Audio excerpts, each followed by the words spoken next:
இறைவன் வானில் இருக்கிறான், மண்ணில் இருக்கிறான், வெண்ணில் இருக்கிறான், தண்ணீரில் இருக்கிறான் என்கின்ற கருத்து அது கஷ்டம்.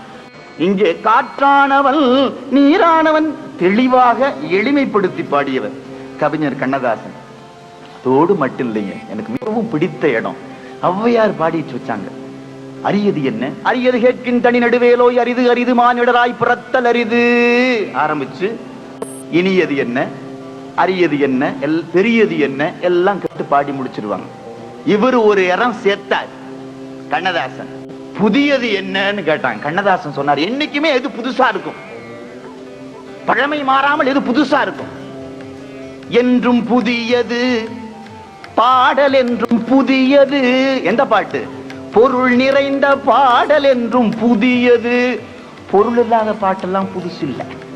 இன்னைக்கு பொருள் இல்லாத பாட்டை பத்தி விளக்கங்கள் பல பேர் கொடுத்துட்டாங்க. அருள் நிறைந்த புலவர் நெஞ்சில் அமுதம் என்னும் தமிழ் கொடுத்த பொருள் நிறைந்த பாடல் என்றும் புதியது. முருகன் என்றும் பெயரில் வந்த அழகே என்றும் புதியது. முறுவல் காட்டும் குமரன் கொண்ட இளமை என்றும் புதிது. உன்னை பெற்ற அன்னையருக்கு உனது லீலை புதியது. உனது தந்தை இறைவனுக்கோ வேலும் மயிலும் புதியது. திங்களுக்கும் ஞாயிறுக்கும் கந்தநேனி புதியது. சேர்ந்தவர்க்கு வழங்கும் கந்தன் கருணை புதியது. அருளில் அரியது, அறிவில் பெரியது.